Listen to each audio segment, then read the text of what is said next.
Assalamu alaikum wa rahmatullahi wa barakatuh. Welcome to part two of Prophetic Tragedies of Mirza Ghulam. As always, I've got today with myself, Brother Aslan, Brother Bashir, and Brother Hussein. Assalamu alaikum, brothers. Walaikum salam. Walaikum salam. Walaikum assalam wa rahmatullahi wa barakatuh. Wa alaikum assalam wa rahmatullahi wa barakatuh. So, Alhamdulillah, we've gone through part one and gone through two prophecies. So if you haven't seen that already, inshallah, go and check that out, where we go into relative detail regarding these prophecies and actually try and work out whether these prophecies actually are fulfilled as the Qadianis claim, or are they actual false prophecies. And now, obviously, we were taking a neutral approach where we're not trying to simply refute it, but rather look at it objectively and see what the evidence says. And inshallah, this will be our methodology today as well. So as always, this stream is gonna go on for another hour and a half. If you haven't seen me already, I'm not feeling quite myself today. I have a kumbul on me, keeping me warm. So we'll wrap up in inshallah an hour and a half or so. So brothers, do you want to get started? Let's run it. Yallah. Okay. So we start off with the virgin and widow prophecy. So let's read it out. It says, now this book, it was published in 1890. Well, what was 1902. 1902. My It was written in 1899. I think the last 3 pages were written in 1902. Yeah. So that's where it was when it was published, 1902. And in the book, it says in about 1881. So this was 18 years before publication. I had an opportunity to visit the Molvi Muhammad Hussein Batalavi, editor of Isha'atus Sunnah. Yep. Yeah, at his house. These transliterations, they always get me. He asked me whether I had received any revelation lately, and I mentioned to him the revelation which I had already mentioned several times to my friends, Bikron Wathayibun. I interpreted this to him and to others to mean that God has intended to bring 2 women to me in marriage, the first time a virgin and the second time a widow. The first part of the revelation relating to a virgin has been fulfilled by Allah's grace. I have 4 sons from that wife. I await the fulfillment of the part about the widow. So brothers, when we look at this, obviously now he's speaking to someone, he's recalling something that he said 18 years ago while writing this book. And he says to this guy that I've made this prophecy and I have mentioned it several times, and he's mentioned it several times to his friends. Now, before we go any further, one of the things about a prophecy is that it has to be made public, not just to a close circle of friends, but public for all people to know about. Because if you're going to test the claim of prophecy, then the mass need to know about it. And this is what Mirza Ghulam put in terms of his conditions, as we said in the beginning part of the last stream. If one of my prophecies fail or so, and then I'm disgraced and all that, and that the people need to know about it, right? So this is a condition of prophecy anyway. So when he says, I have mentioned this several times to my friends, he's being very specific here. He said it to a very small group. Does this qualify as a prophecy? No, and he said it to one guy who's his childhood friend, who called him a kafir in 1891 when he did all the craziest things that he did. So he's saying, yeah, I told him 18 years ago. It doesn't apply. So, well, he's saying he said it several times to his friends, so plural. So he's implying that he's mentioned it to several of his friends, at least 2, right? At the very least 2, and at the most, how many friends he had, right? So still, this was not a public affair. This was not something that was made public to the masses. Now, the other thing is this this phrase, prophecy, Bikron wa Thayyibun, was this published in any of his works at the time he's claiming to have made the prophecy? No, not at all. No. Because it would have been in Burhani Ahmadiyya, and it wasn't. Yeah. So now we've got this phrase, this prophecy, which has been disclosed to a very small group. And it's also not been written in any of his publications. So again, sort of solidifying the fact that it was not made public to the masses. Now, when he's speaking, when he says here, the first part of the revelation relating to a virgin has been fulfilled. Now, this is talking about in 1881. So who was he married to at the time who is a virgin? Well, technically, he was married to his fourth wife and had 2 sons with her in 1881. And there was no mention of the second virgin up to that point. Now, he says here, he's saying the virgin is the second wife because he says he's got 4 sons with her. Mm. So he's not referring to the first wife, the first virgin wife, which he had 2 kids with, right? Right. So he had 2 kids with the first wife, but the second wife, because as you said, he's mentioning I have 4 sons from that wife. He hasn't married her yet at that point because they were married in 1884. Exactly. Right. So what is he on about? What's he on about? I thought his math was good. So he's Yeah, saying exactly. So exactly. We were praising him for his math and his keeping count when it came to his age, and now suddenly there's a problem. You know. Go on, brother Aslan. What were you going to say? So I was just gonna say. So it says the first part of that revelation relating to the virgin has been fulfilled, but if it's referring to this particular wife who he hasn't married yet, then how is it fulfilled? Well, now, as Bashir said, we know it's referring to the second virgin that he married is because he says, I have 4 sons from that wife. Now, if he was referring to the first virgin, he would have said 2 sons, right? Yeah. From that wife, which, of course, is not saying. So now he's writing in 1902, recalling something that he said in 1881 to the editor. And he's saying, well, I've made this prophecy before, and I haven't disclosed it to the masses. I've disclosed it to a couple of my friends, or several of my friends, to quote him. And at the same time, I'm speaking about a woman I have not yet married and wouldn't marry for at least another 3 years. So how has it already been fulfilled? Well, he's saying by 1899, the first part is fulfilled, and he's awaiting the second part because he's like, because his 4th son was born 1897.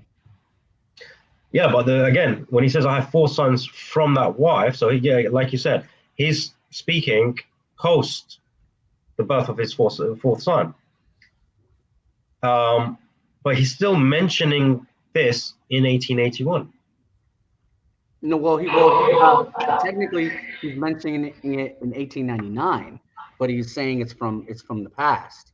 No, so that's what I'm saying. 1899, right? That's where he's writing this, but he's recalling an event from 1881 where he says the first part of the revelation has been fulfilled. No, actually, just to quickly interrupt. No, that's not what the page says. The page says that I informed Hussein Batalvi about this. A beautiful boy will be born to me, and also that I will get married to a widow and a virgin. That's what he's saying. No, yeah, that's what I'm saying. But no, what you're confusing is no, he's not saying it has been fulfilled. He's telling the people that this will happen. So do you understand? Although they've written down 1881, by 1881 they mean that the part of Revelation, which is Bikram Wasi, that's the part that was revealed to him in 1881. The rest is 1899, I think it is. Right, but what I'm saying is that over here, when he's referring to this event that happened in 1881, he's in 1881 when he was interviewed or visited the editor at his house. That's when he spoke to him, and he said, "Well, I've made this prophecy, and I've already told it to my friends, and this part about the virgin, it's been fulfilled." No, that's not what he says at that point. He just says that um, this is the revelation I received, and afterward he says, for which it means. So he explains the meaning of this revelation, and then he says that it has been fulfilled because he's married it. He married the second wife in 1884. Now he's just waiting for the widow to come to him. No. You're misunderstanding where I'm coming from. No, I did got your point that you're saying that he told the editor that this has been fulfilled. He did not say that to the editor. So you Right. say So this is just in his book. Yes. This is just what he's saying in his book. Yeah, so it's meant to have a dot or full stop, which he doesn't use many times. So you have to actually read it and understand it. Yeah, let me offer a simple explanation. So in 1899, he says, hey, you know what? 18 years ago, I received this revelation, and the first part's already been fulfilled. And then the second paragraph, it says, now it's 1899. The first half was already fulfilled. I got 4 sons with the virgin. Now I'm awaiting the widow part. Okay, well, it's good we actually, clear that up, because when you read it, the way it's written, right, it gives the impression that this is what he's saying to him, right? Because he's relating it. He's saying, I interpreted this to him and to all others to mean that God has, so he's recalling that he interpreted this to him. Exactly. And that it's been fulfilled, right? That's the way it comes across. Yeah, so it's a good thing that's been clarified. Right. So yeah, well, half of it has been fulfilled. So it's good that that's been clarified. Okay. So there's nothing here on this page that says, all right, the prophecy has not been fulfilled. But in terms of the text itself, right? But again, can it be a prophecy if you have control over it? So if you say to someone, by the way, I'm going to marry a virgin, and say this is a prophecy, and then you go out searching for a virgin to marry. That's called cheating. That's called cheating, right? It's like when a prophecy is, one of the criteria of prophecy is that you have no control over it.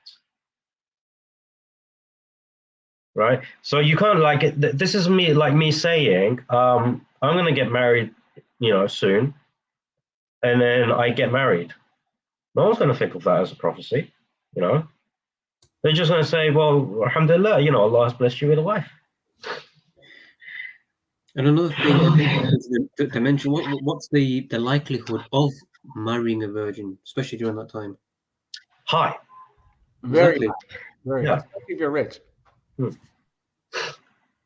And especially that this is in sort of, in India, where there was a heavy emphasis on marrying people of status, marrying your virgins to people of status, which Mirza was, right? So even that increased his likelihood of finding a virgin that people would offer to him to marry. So there is a lot of things that he could control in this. So to say that this is a prophecy doesn't work, which is why even when we speak about Rasulullah and his marriage to Aisha and his marriage to Zainab, right? Because both of them were revealed to him by Allah, right? Both of them were told to him by Allah. But neither of them were prophecy. Right? They were commands to marry this girl, right? Those two women. So you don't see that. You don't actually see in any of the prophets ever prophesied about marrying someone, because that would be in their control, right? And especially if it's very vague, like I'm just going to marry a virgin. Like, how many virgins are there? You got pick of the litter, you know, to use the phrase. So even though the text can come across to mean that he said this pre-marrying the second, obviously we clear that up, right? And how that's actually a misunderstanding on my part of the text. It still doesn't solve the problem of the prophecy itself, because still you've only made it known to your close friends, or just friends, not necessarily close friends, but friends. And you haven't published this anywhere else for the people to see, right? It's only been published after the fact. So the publication of the prophecy is after the fact. So it was like telling people, you know, oh yeah, by the way, I made this prophecy a long time ago, and the first part has been fulfilled. It doesn't work. It's an after the fact prophecy. So you have many criteria being failed here, right? Even though I have misunderstood the text, the criteria of itself has failed because it's not been made public to the masses. It's an after the fact prophecy, and it's one that is in his control, and very likely. So that's four things that nullify it to be a prophecy. So we can go on to the next page, inshallah, where over here it says, you know, that this woman will suffice you. Now, naturally, we know that this was published in 1935, if I'm not mistaken. Yes, sir. Now, what he says here, this woman will suffice you. تكفيك هذه الامرأة. Has he actually said this himself? They found it in a notebook. So they claim to have found this in a notebook where he wrote this. That's what they're saying. Right. So that's the claim. Do they have any evidence to where they can say, oh, by the way, here's the notebook of his revelations. This is where he kept a record of his revelations. The notebook has never been published. So the notebook itself is not available for people to see. Not at all. No. So all we have is a publication by the Qadiani movement, where they publish it a couple of decades after he dies, and then reference a notebook which no one has seen. Exactly. Okay. So that causes a problem, because now we don't have a primary source. This is a secondary source. So for a prophecy to be fulfilled and to be interpreted correctly, it would have to come from a primary source, right? Like a newspaper. Say if it showed up in his newspaper. Okay, bro. Yeah. But so this doesn't show up in his own writings, at least from what has been made public to us. And all we have is the claim that from a secondary source that this exists in a primary source that the public has not been privy to. Exactly. So there's two things. Well, there's a couple of things that we can try and say. We could say that, yes, the book does exist, and they have honestly referenced it. That's one thing, which we have no evidence for. We have a second thing, is that this notebook does not exist, and that they fabricated this notebook in order to solve the problems of the prophecies. And that's what they're doing by saying that he actually explained it in this way. I did have another explanation by sort of. Well, so that's how they solved it. They said in 1935, and by the way, I haven't found it in the 1935 edition yet. If anyone wants to help me find it, you know, part of the homework, just for the file, we haven't found it yet. But so in 1935, they closed the matter altogether. There was no Muslim mode. The second Khalifa did not claim to be it. If you asked him, he said he was not it. They closed the matter and said there's no third marriage, and coincidentally, there's no Muslim mode. They solved it. Halal. Yeah. Well, it's not. Well, they haven't solved it because it's still. As we've seen, it nullifies several conditions of of the prophecy, which actually shows that if this was indeed something that they reworked in order to try and solve the issue and solve the prophecy, first of all, it means that they're admitting it's a false prophecy in order to have to rework it. But secondly, it shows that they themselves do not know the criteria of prophethood, of prophecy. So they haven't actually solved all the problems. So again, there are many problems with this prophecy in of itself. And at the end of the day, we know that he actually did not marry a second wife who was another wife who was a widow. Hence why it says, the new revelation came saying, this woman will suffice you. So that causes a problem. If you're not, what Mirza Ghulam said is that it's impossible for a prophecy to be changed, right? It can't be changed. It's fixed, right? So if it's fixed, why is it being changed, right? Now, what the Qadianis will say, it's the prophecy hasn't changed. It's the interpretation of that prophecy that's been changed, right? Now, obviously, when we look at it, right, in the Arabic language, sorry, let me go back to the next page. In the Arabic language, when you have that wow, right, it's a separation, right? It's not it doesn't, Bikram or Thayyibun, it's, sorry, my apologies. That's completely wrong. I was thinking of something else. So we'll go back here, and well, yeah. I mean, look, there's a lot of problems with it anyway. Sorry, like I said, I'm not feeling too well, so sometimes I lose my train of thought. Yeah. Sometimes I lose my train of thought. So remember, by 1935, they're moving away from this whole thing. The Muhammadi Begum, promised son, they're like, okay, maybe we need to trash it. 1943 comes around, World War II, the Japanese are on the border. They kill everyone. They got no remorse, okay? So in 1943, Mirza Ghulam Ahmad's widow, the actual widow, says the Muslim Maud was never born. Yeah. So that hurt him. So the next year, the second Khalifa says, I'll go to Delhi and I'll just claim it. And that's what he did.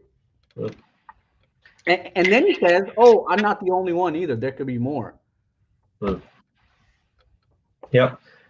All right. So any more thoughts on this? By the way, with this, when I was mentioning the wow, I thought it said something else. I forgot what the Arabic actually says. So this is actually ataf, which is actually the conjoinment of the two things, not a separation.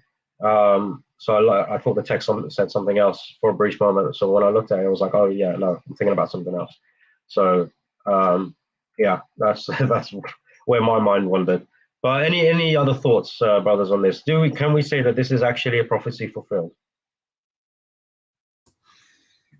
You can argue it's half fulfilled, like a half glass of water. But if we are going to go by that standard, Ahmadis will have to accept that the second Caliph, the fourth Caliph who died after having a mubahila with one of the Muslims is a completed prophecy, which means Ahmadiyya is wrong.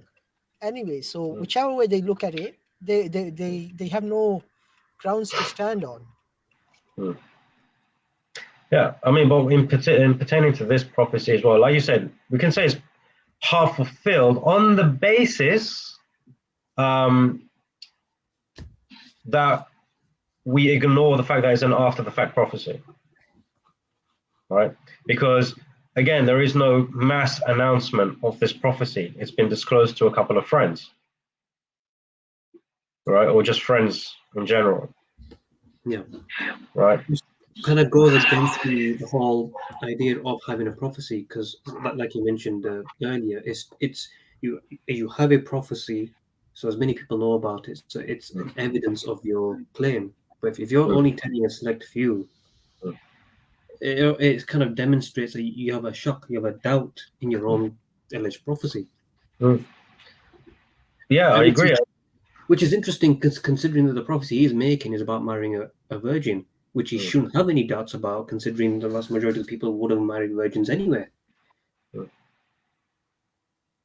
Exactly. And what's interesting is that the friends are not named as well. So even the witnesses that he claims exist are anonymous. So, which is very like completely against the Islamic standard when it comes to prophecy. Because when Rasulullah made a prophecy, we know who witnessed it. Yeah. We know who witnessed him saying it. Right? And we have the chains. We have multiple reports of a prophecy. So even in terms of the few that do know about it, we don't know who they are. So we don't know. We can't examine whether they would even belie him and say, "Wait, hold on, we never, you know, we never heard this from you," or we don't know if they would side with him and say, yeah, you did say this out of fealty to him because they're friends. Because you do have these friends that are like, yeah, I'm going to stick with you no matter what. And unfortunately, we have this a lot, especially today in our society, especially among the du'at, where you have a lot of people who just blindly follow du'at and just nod their heads with anything they say, regardless of what they say, right? Which has caused many problems. So there's several questions regarding the witnesses themselves to this prophecy, on top of the fact that it's an after the fact thing because it never shows up prior. So yeah, if we and the many called MJ a liar. yeah, and you got that as well, right? Yeah, but to his credit, Muhammad Hassan Batalavi did help MGA get the second virgin. She was an Ali Hadith girl, and he was also Ali Hadith. So maybe MGA went to his house and said something like, "Can you help me get a girl?" And then 18 years later, he says, "No, I told you a virgin and a widow." Yeah. He's like, "Wait, you didn't tell me no virgin and a widow. You said help me get the girl. I helped you get the girl." Yeah, so yeah, there's a lot of things. There's a lot of question marks for this, right? And in terms of the Notebook of Revelations, I posted a link in the chat. The second Khalifa says in 1938 they found a Notebook of Revelations. So that's all we have, right? So they found this notebook now, which is quite interesting because how do you find something? You know, like when you say you found something, it's almost like it's a long lost thing or something that has been lost, right? Something that the family does not know about. Hence, you find it, right? Well, he lived in MJ's house. Yeah, but like so no one knows about this until they find out about it. There's, like I said, there's a lot of question marks around this. So first of all, wa alaikum assalam to Kovefi. What do you call it? Alhamdulillah, and it's great to have you. Bros. Yeah. So yeah, like I said, if we grant them the lack of the after the fact reality, then we can say yeah, it's half fulfilled. But to say that it's been fully fulfilled, we cannot say that due to the question marks and due to many things that have nullified it to be prophetic in the first place. Yeah? Yes, sir. Okay. I just have a general observation, not necessarily specific to this prophecy, but just general. So basically, he always claimed to have revelations, but what I've noticed is there's two particular types of revelations Mirza Qadiani was getting. Number one, the ones that he called prophecies, where he had to find they needed to be fulfilled. The ones that weren't a prophecy, where it was revelation descending on him, they were very similar to some ayats of the Quran. There wasn't anything new as such being revealed. Yeah. So yeah, exactly. So that's a good observation actually. I mean, it's very Because apt. if you look on the previous reference for this, even though we're told it's a prophecy, it's been considered a prophecy. On that page, the word prophecy is not even mentioned. It's referred to as a revelation. That's actually true. That's actually very true. So it seems to be getting, or seem to be claiming to getting revelation, and it's split into two. One where it's a prophecy, which I think is the majority of what he was allegedly getting, Mm. and they would have to find a way of saying it's fulfilled, it's fulfilled. Mm. However, they've been trying to do this with these mysterious notebooks. Yeah. The other percentage wasn't anything new that was being revealed, anything coherent. Mm. But what was in his books were very similar to Quranic ayats or snippets of Quranic Yeah. ayats. Yeah. True. I I do want would to. also like to add something like Yeah. Sure. if, if we take them as revelations, Ahmadis cannot say the first one was abrogated because they don't believe in the concept of abrogation. That's That's another correct. point to be noted. So it has to be fulfilled somewhere, somehow. Either they have to accept there's a concept of abrogation, or there isn't none. And by which standard, both ways they would end up dying and killing their own beliefs. So Yeah. That's Yeah, actually a and good point. just to offer another comment, in terms of prophethood, the Qadianis believe all of Mirza Ghulam Ahmad's writings before 1901 on prophethood were abrogated. So how ironic is that? Because Mm. as we know, for 10 years, he wrote, anyone who claims to be a prophet is a kafir.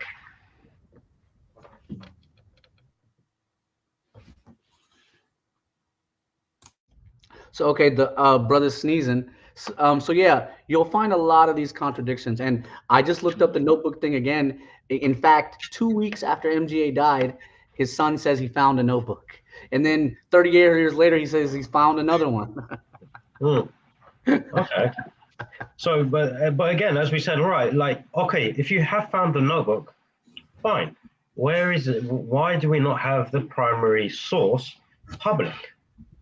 Right, publish it. Publish it. Publish it. Make it public. Right. Um, that's that is how you're going to conclusively prove that Mirza actually said what you claim he said. That he actually wrote it down. just a quick thing. It might be published out there somewhere.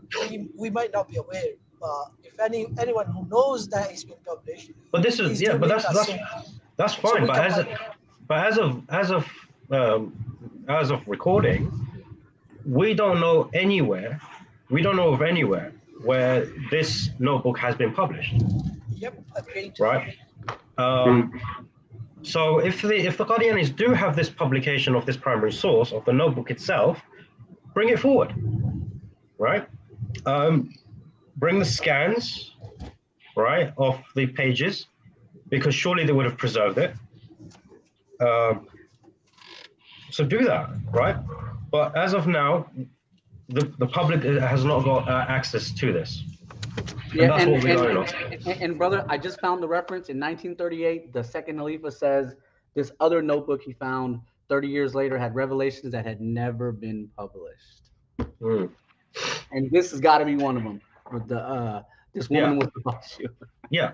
So there you go. I mean, this is the point, right? There's so many question marks, and if the Qadianis are honest about this, then they should be able to publish it and show us that yes, Mirza did actually say this woman will suffice you, and that's how he later interpreted it. That's what the revelation came to him, saying that this woman will suffice you. Sorry, it's not an interpretation; that was a revelation.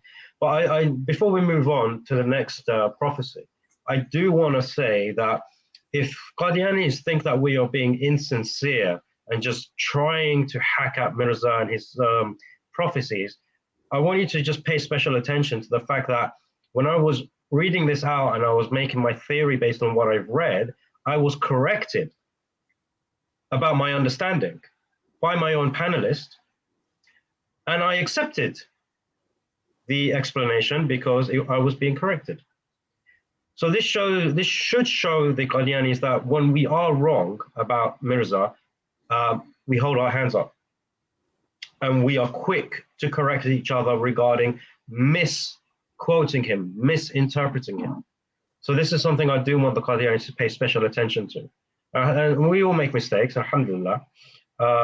Without the mistakes, we won't learn anything or grow. It shows my lack of understanding of this passage, but at the same time, it should, inshallah, show the Qadianis that we are sincere in what we're doing, that we do not want to push falsehood. It shows the complicated nature in how they've tied it up so complicated that the average guy it's hard to understand what's going on. Yeah, exactly. To an average reader, this would be confusing. They would assume what I've assumed. And that's the whole point of this stream, so that we make sure that we're getting things correct. Okay, Bismillah.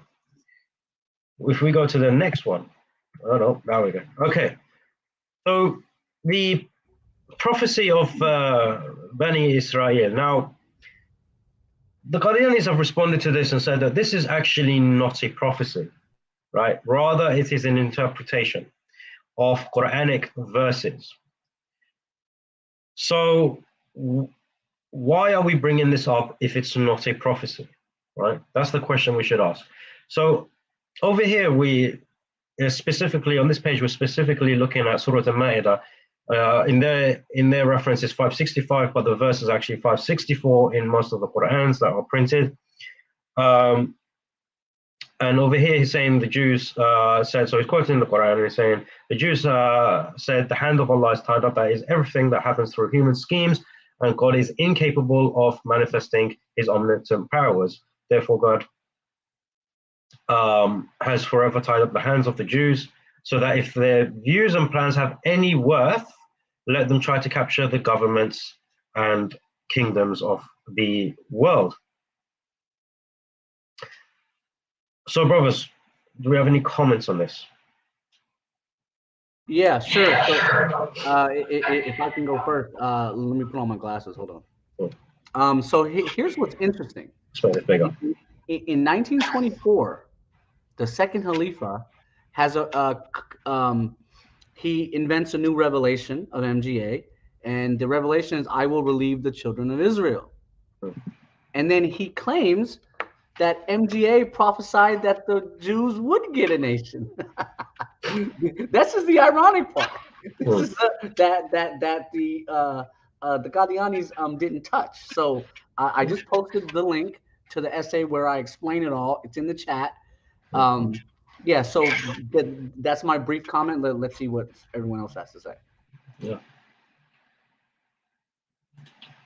So, Brother Aslan, Brother Hussein. Just reading this bit here. Let them try to capture governments and kingdoms of the world. So it's referring to sovereignty and state. So we place it in today's context. So what Mirza Qadiani implies that they won't be able to have any influence over governments and kingdoms. So in his interpretation of this verse, he actually does make it prophetic in a sense, right? Yeah. Now, the argument can be made that when he says, let them try to capture governments and kingdoms, this is him saying, well, let them try. It's not really a prophecy. It's just like, I challenge you to try and do this, right? Sort of one of those ones. But you could only say that if it's something from like your own saying, like if you're making the challenge yourself. But he's actually quoting the Quran. So he's explaining it as if Allah is challenging them. If you have the ability to do anything, then try and capture governments and kingdoms. This is what he's trying to say that Allah is saying about them, hence his interpretation. Now, obviously, we know that they do have influence, right, over governments and kingdoms. Well, we've seen that they have influence over the kingdoms in the Arab world. We know that they have influence over the governments in the West. So this is actually happening, which actually renders his explanation of what Allah is challenging them to do in the future false. So it's actually, in essence, he's actually falsifying the Quran by saying this in his prophetic interpretation. Yeah, he's extracted his own information from it, and with a certain degree of confidence to say, well, let them try and capture governments and kingdoms of the world. So Exactly. he's making a prophecy out of it, And rather than just to stick with what the ayah itself is saying. yeah, now the what they could actually say is, well, he's not saying anything about influence. He's saying capture governments. Well, the thing is, did they not capture the government of Palestine? Did they not overrule and take over governing of the land from the Palestinians? Or are they going to say that when the Zionists landed in Palestine, there was no government in place to No, here's what overthrow? they said. Here's what they said. In 1924, the second Khalifa went to Syria because he was going to London to go meet the Queen. So he stops in, and he says MGA predicted that the Jews would have their own government. That's a total contradiction. I just found two differences. Yeah. So there you go. So, well, there you go. There's a contradiction there. But in terms of what Mirza himself has said, that we can show at this moment in time, is that he's interpreting the verse in a prophetic manner. Although worded in a way to sound like a challenge, because it came from Allah, it now becomes prophetic, because now he's explaining it as if Allah is speaking about what the Jews cannot do in the future, that they will not be able to capture governments and kingdoms, right? And obviously, as we know today, that is completely the case. They have actually captured taken over the government in Palestine, and now they rule, and they have influence over kingdoms and governments across the world. They make their own weapons. So a lot of the weapons they make, any country that makes their own weapons in certain cases is a very powerful country. Normally, the West makes everyone buy their weapons. Yeah. Well, obviously, we know that it's not a country. It's still Palestine. It's a scheme. It's like it's oppression. Right? We do not acknowledge any state or government known as Israel. But the reality is that they have overthrown the government, the governing Palestinians.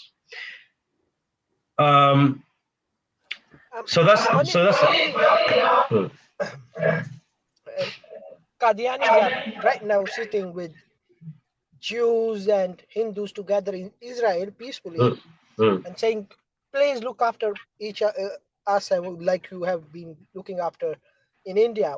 There's a video of Qadiani leader saying that to Modi, the guy who butchered thousands of Muslims in 2002. And these guys are living peacefully in Israel while Muslims are suffering. Difference. Well, this is another thing that actually displays their kufr, because they have allied with those who kill Muslims, and this is actually a nullifier of Islam. But obviously, as we know, the primary reason we call them kuffar is because they disbelieve in the finality of Rasul Sallallahu Alaihi Wasallam. Yeah, and it goes a little further. They claim to be persecuted in Palestine because the muftis won't sign off on marriages between Ahmadis and Muslims. It's like, of course not. So they claim persecution in Palestine and claim to be totally free and safe in Israel. How about that? Yeah, because they don't like how the Muslims rule by Allah's Sharia. But anyway, so we're digressing a little. Let's go to the next verse. The next verse being quoted. Oh, is chapter Surah Al Imran, area 112. Again, over here they say it's 113 because they number their verses differently. I think it's because they have Bismillah as a verse, which is why it goes by, go one more. Yeah, They count it as a verse, which is not incorrect. So there are opinions where you can Bismillah as a verse. Right, but no one put it into the numbering system. So some people do. Some people. Oh, some people did. Okay. Yeah, some people do.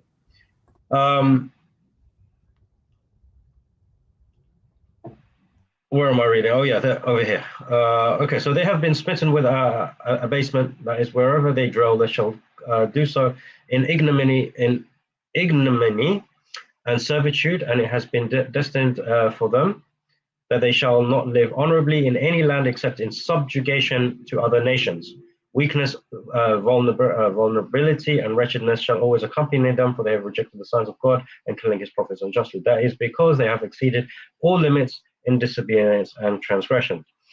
Now, again, if anyone reads the verse, they will see that that's not what it says, right? This is This is his interpretation.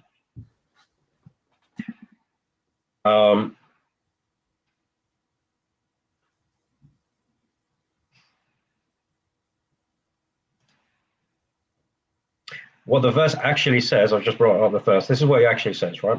They will be stricken with disgrace wherever they go, unless they are protected by a covenant with Allah or a treaty with the people.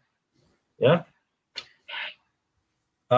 Which is not what MGA says, right? He's interpreting it that they will always be, they shall not live honorably in any land except under subjugation to other nations. Weakness, vulnerability, wretchedness should always accompany them, right? This is not what Allah says. Allah says, unless they are protected by a covenant with Allah or a treaty with his people. So Mirza again interprets this in a prophetic manner, to say that they're always going to be weak, humiliated, and everything. And again, as we see today, Israel is not in subjugation to other nations. Rather, it is recognized by the international community as a sovereign state. Right? Right, yeah. And they have treaties. Yeah, and they have treaties, right? Which is exactly what Allah said. Yeah. So they have treaties with people, with other governments. But obviously Mirza Ghulam interprets it in a prophetic manner to say that this is, that they will always be, obviously it doesn't say always, but from what he, verbatim, but from what he's saying, this is what it's implying, right? Because Mirza Ghulam didn't actually quote the verse, explain the verse as it should have been explained, right? He actually completely misses the bit about being protected. Now, we have to bear in mind, he's interpreting these verses pre 1947, right? So one time one of these times where he actually doesn't have control over the prophecy, it goes against him. So the creation of the state of Israel falsifies Mirza Ghulam. But when he had control over the prophecy, i.e. to marry a virgin, that part was fulfilled, according to him, according to what Qadiani's claim he said. So there's we can see this sort of parallel here between when you have control over something, then you can claim it to be a prophecy and you're safe. And when you don't have control over something, you can claim it to be a prophecy and it will prove you to be wrong. You don't have any control over it. So this could be the reason why they don't consider it as a prophecy. Well, like I said, their argument is that this is not a prophecy because he's merely interpreting the verses. But what they don't realize is that the interpretations make it prophetic, because now they're saying that Mirza Ghulam is saying that Allah is saying this about the Jews. So if Allah is saying that, if Mirza Ghulam is saying that this is what Allah is saying about the Jews, that what will happen to them, this is in the future, i.e. a prophetic verse. Now we know as Muslims that, that neither of these two verses are prophetic in nature, right? But due to the explanation, the interpretation of Mirza, he makes them prophetic in the understanding that he gives to his movement. And that's where the problem is, and that's why it does become a prophecy. So the Qadiani claim that it's not a prophecy falls flat by virtue of what Mirza says himself.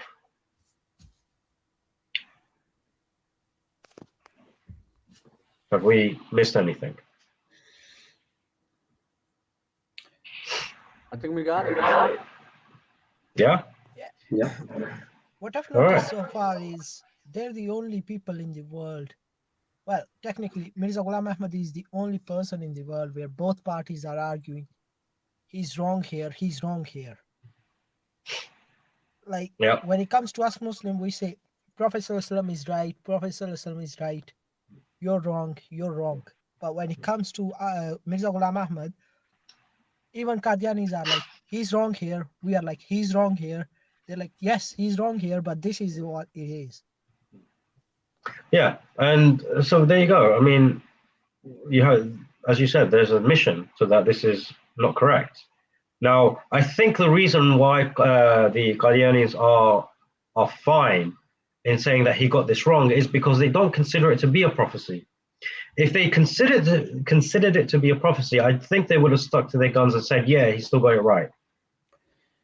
I think it would be interesting to see at what point they stopped considering it to be a prophecy, before or after the creation of the State of Israel. That's actually a good point. Because they don't want to be labeled anti-Semitic, especially if they're seeking to seek refuge in Israel. Because they were one of the first communities to establish themselves within this state. This regime. And have friendly relations. Now, you can't have friendly relations with them if there's a prophecy that works against them. They're not going to be happy about it. Yeah, certainly. So, you know, it's quite interesting that this is the reality, because Mirza Ghulam is speaking of the Jews here in a very humiliating way, that they will always be weak, vulnerable, wretched, you know, and obviously explains why, because they've rejected the signs and killing his prophets unjustly. And of course, this we have no issue with. We believe that they are a weak people, which is why they are afraid of stones while they're sitting in tanks, and that they're always vulnerable, right? Which is why they hide behind their walls, and they are a wretched people for the reasons that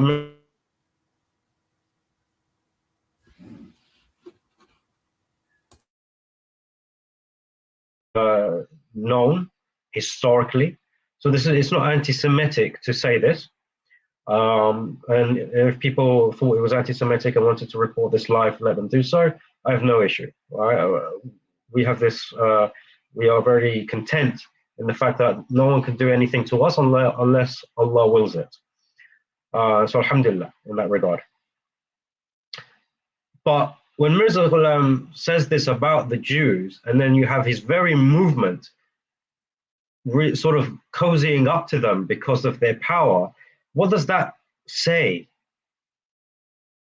You know?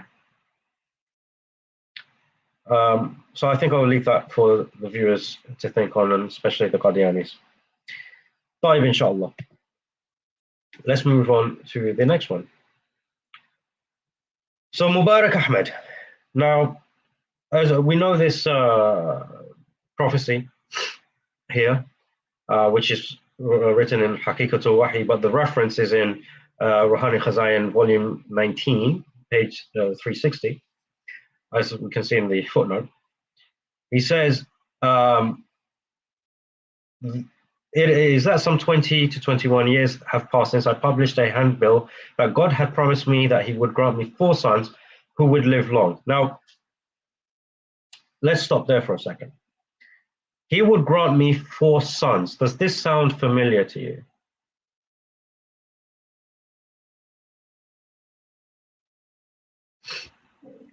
Is this what he mentioned in the previous? Yeah, so this is now another prophecy in which he had full control over. Yeah. Right? So in the same way that he's had the ability and control to make a marriage happen to a virgin, he has the ability to have 4 sons. And considering that he's already had kids before, this is not a gamble. So it's not like he just got married and he's not sure whether he's able to have children, right? Because some men do suffer from infertility, right? So there was no gamble as to say that maybe he was infertile. Brother Razak, can I copy? Well, Mm. actually, Mirza Ghulam Ahmad himself says he was infertile. In fact, not infertile. The word is namard. Hussein, he means not a male, and I don't want to get into the details of what that means. It doesn't mean infertile. It means important. But Impotent. that doesn't. Impotent.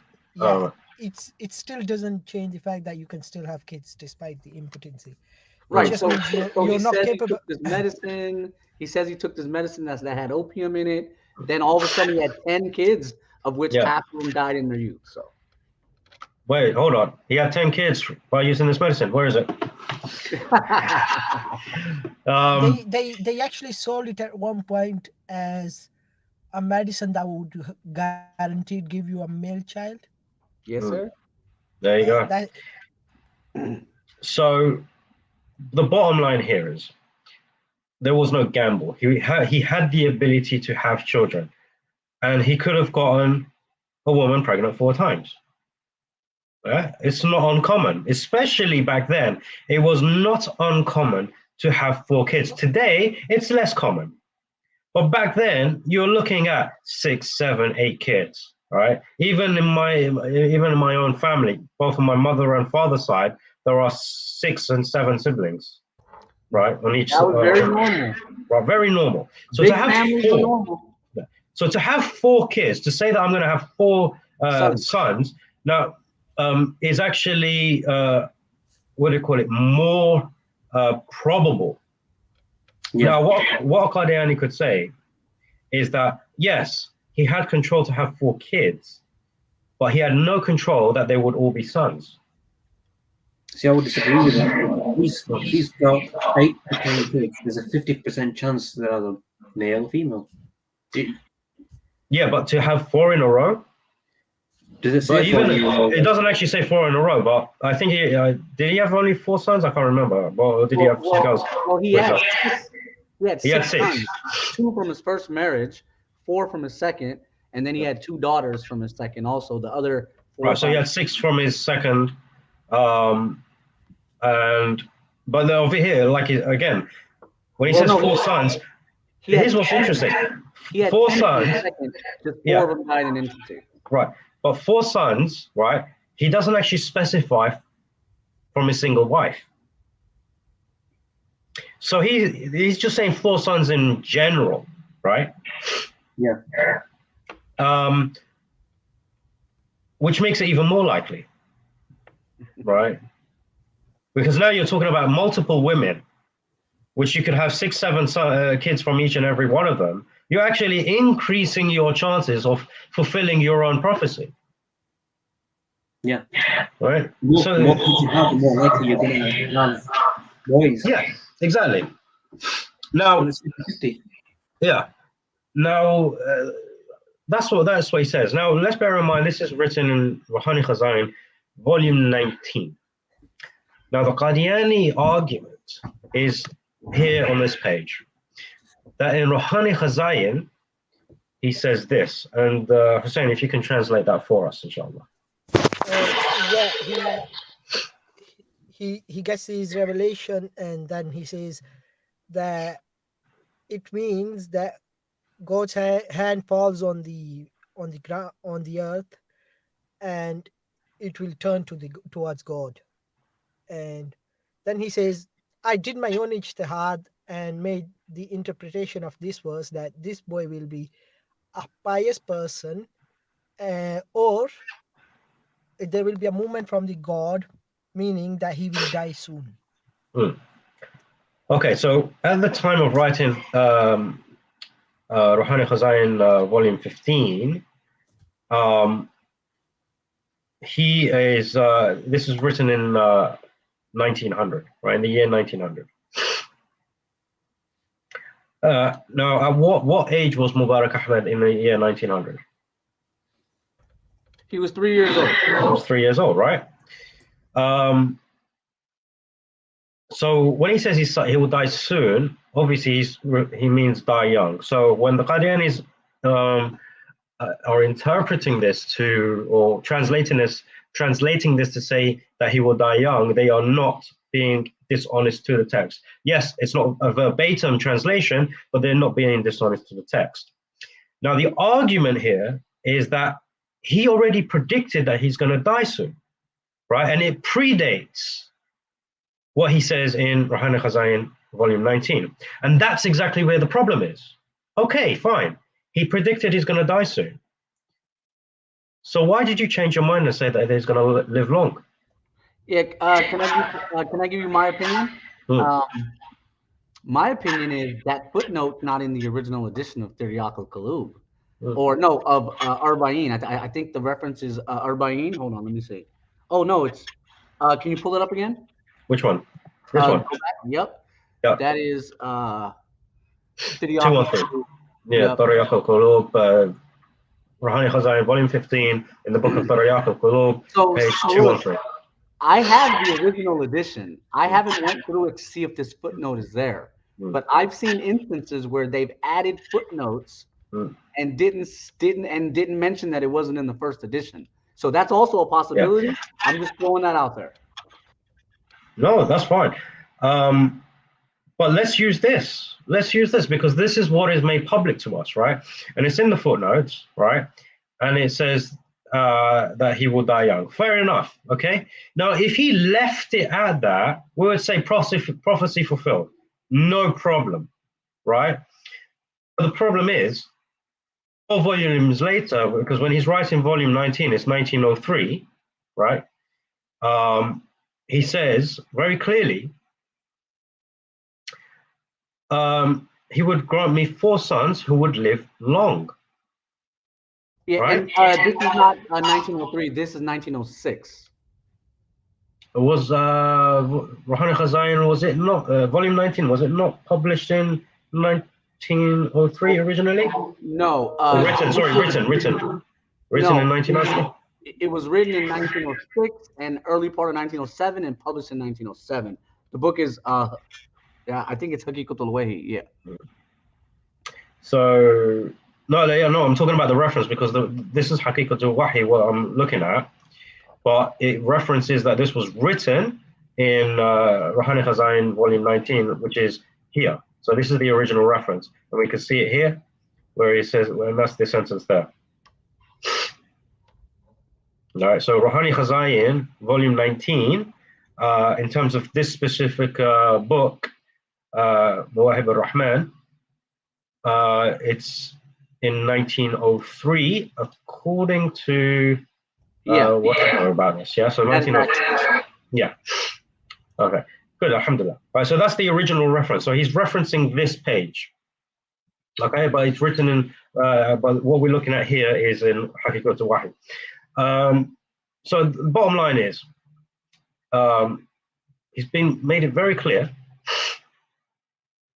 that he would have 4 sons who would live long. So he changes the prophecy, which in of itself is a nullification of the prophecy itself. You can't change it. It has to stay fixed. Right, and I'm sorry to interrupt, brother, but that footnote on the bottom of this page is by the publisher. That's not by MGA. Ruhani Khazain did not exist during MGA's life. Okay. Just a quick addition. Just like Razi said, that later on he received the revelation, one will suffice her, one wife will suffice him.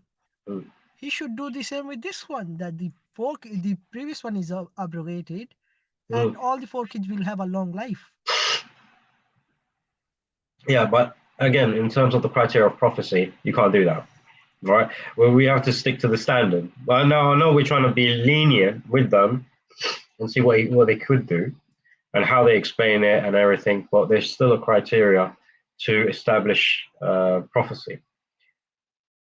So, so that's where the problem is. You know, saying that he's already mentioned it in these footnotes is not enough.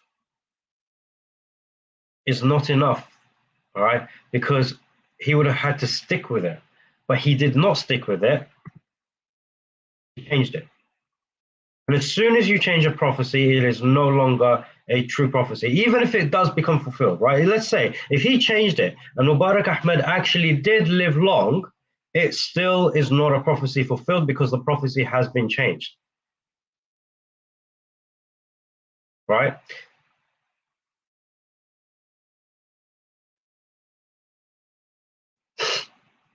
Rose, has everyone gone?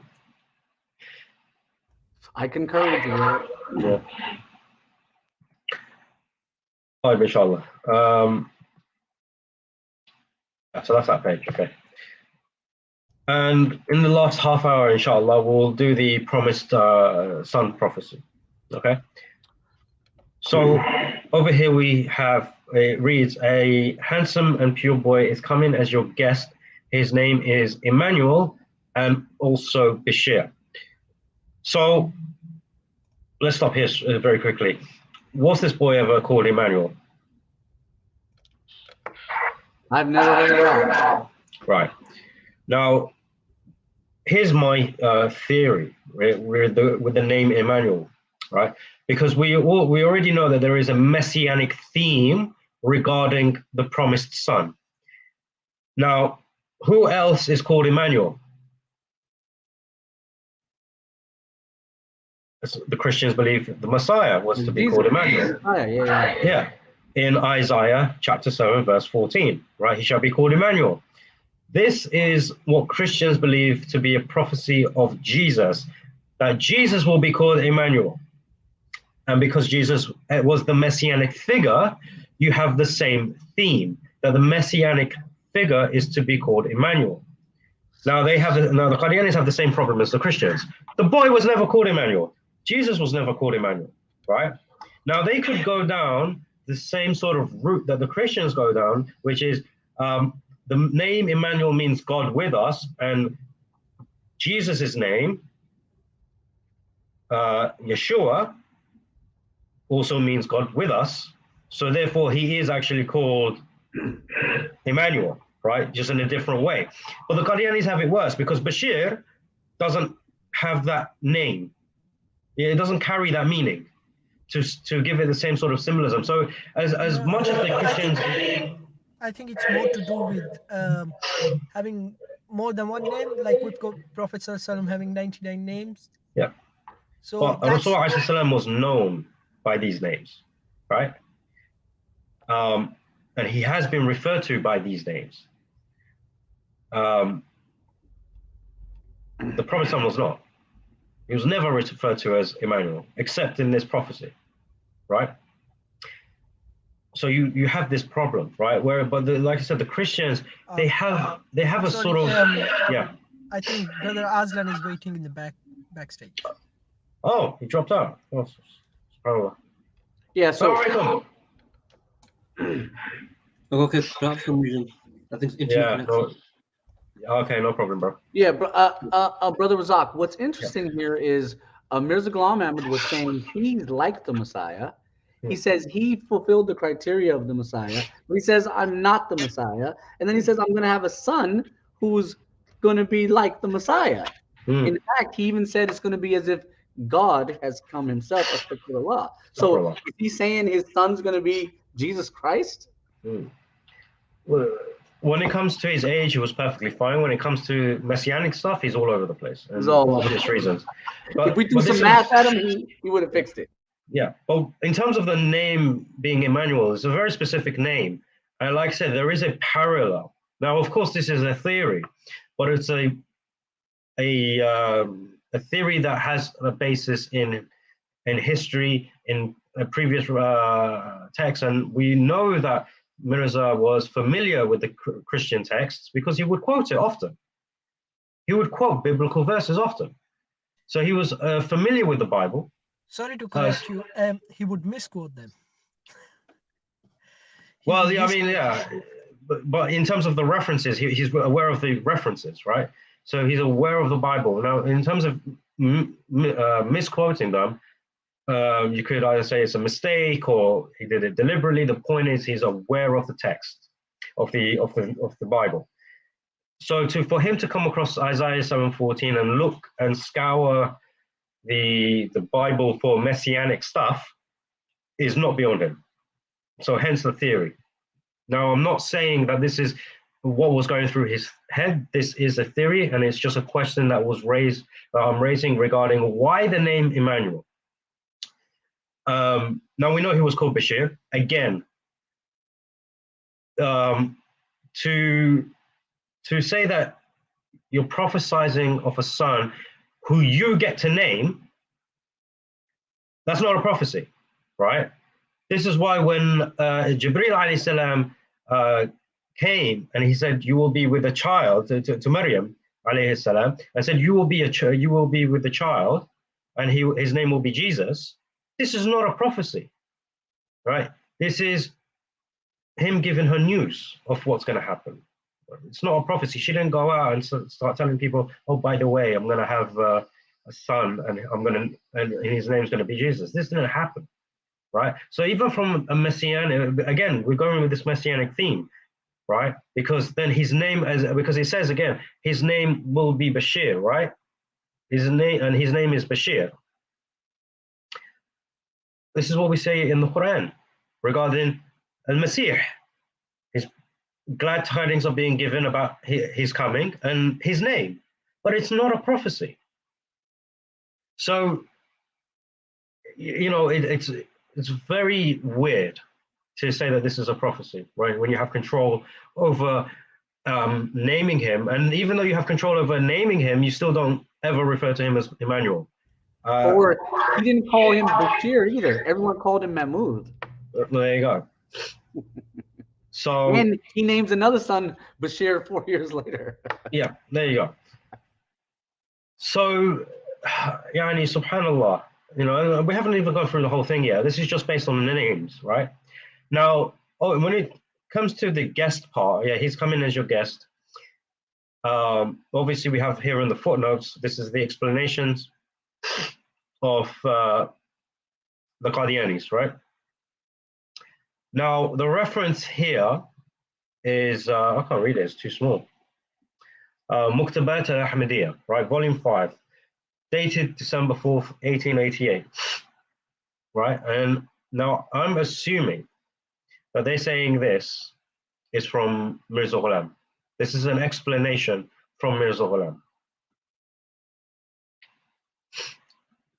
Yeah, and technically, Maktubat was published in like 1918. So yeah, so it's published afterwards. But they are claiming that this was written in 1888 during his lifetime, and that this is his words, right? This is what he is saying. Maktubat are basically the letters he used to send to each other people. Yes. So it could be compiled 100 years later as well, and it would still be the letters. So it's absolutely fine. Yeah. So that's what I'm saying. We'll go with their narrative. Yes, it was published in 1918, but in terms of when it was written, we need to make a distinction between publication and the writing, right? It's like saying the Birmingham manuscript was discovered in, you know, when was it actually discovered? What year? No, subhanAllah. I can't remember the year it was discovered in. And then saying, well, it was written in that year because that's when it was discovered. No, it was written in the 7th century, right? So we need to make that distinction and make sure that we're like, yeah, okay, it was written during his lifetime.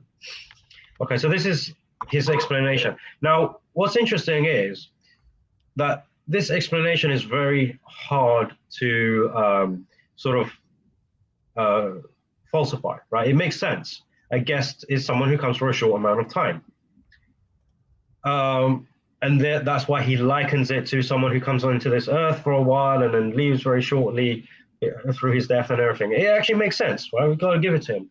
But what stops us from saying we are all guests upon the earth? Because in the grand scheme of things, the earth has been around for a very long time, and even Rasul salam and Allah, they make it very clear that our time on this earth is short, and this is referring to a full lifetime, right, upon the earth, and it's still short. So technically, we're also guests, right? Yeah. So Yeah, we're just passing through. We don't believe in YOLO. There's no such exactly. thing as YOLO. We believe in another life. We're only here to go through our test, and that's it.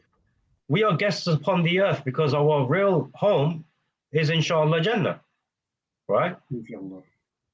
So why could that not be the explanation for the term guest? It's an ambiguous term, which has been interpreted in this way, which is actually a good interpretation, right? It solves the problem, but he didn't think about the explanation that we've just given, because we can say the same thing. Why could it not be that this boy lives a full lifetime and is still a guest upon the earth? Here's the thing. Here's my issue with it. He actually says that this is the promised son, but later on he backtracks and says, actually, it will be someone else. Mm. Well, we'll get to that. We'll get to that. All right. Now, over here it says he will be accompanied by grace, right? Now, we know that the Qadianis say that when he says he will be accompanied by, as it says here in the footnotes, we have, the promised son is actually Fadl, right? Not Fazl, Fadl.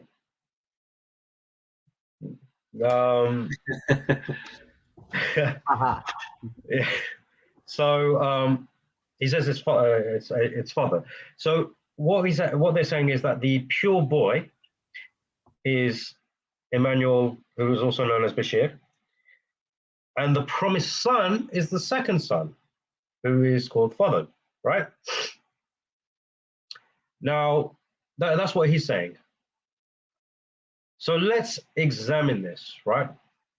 Let's read on, and then we'll examine it, inshallah, right? So he will be accompanied by grace, which shall arrive with him. He will be with all its. Am I reading this in the right order? Ah, subhanallah, my thing froze.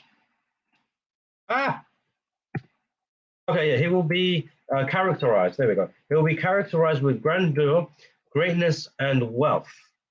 He will come into the world and will heal many of their disorders through his messianic qualities and through the blessings of the Spirit of holiness. So let's stop there for a second, all right? So let's assume, for the sake of argument now, that they are correct. When he says he will be accompanied by grace, grace meaning Father, right? That this is who the promised reformer is, all right? Okay, fair enough. He will be characterized with grandeur, greatness, and wealth.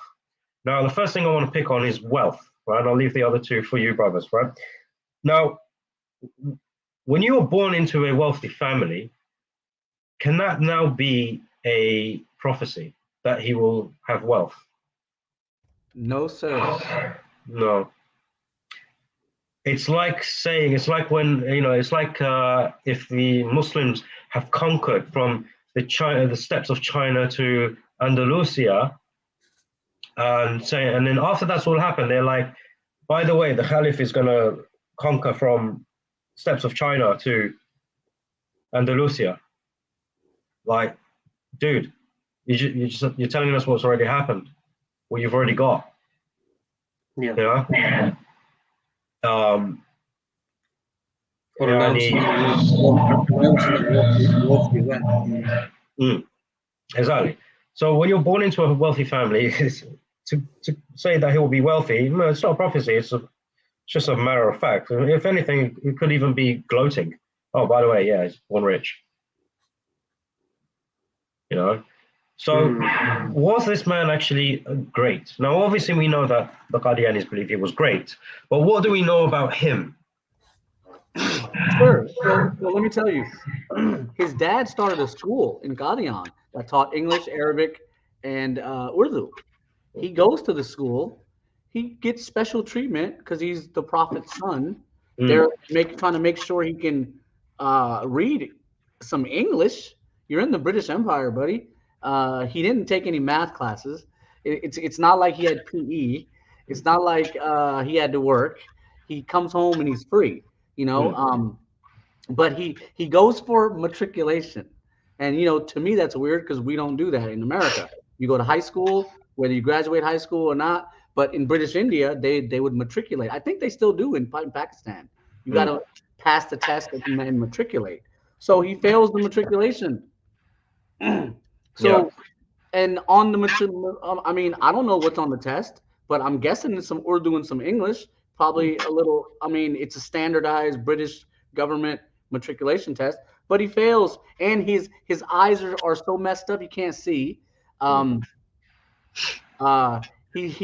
He was given opium as an infant because he's got all these medical problems, just like his dad. He's got all these medical issues. So that's who he was, and the Lahorian. Okay, and he gets accused of zina and rape. So this is the guy.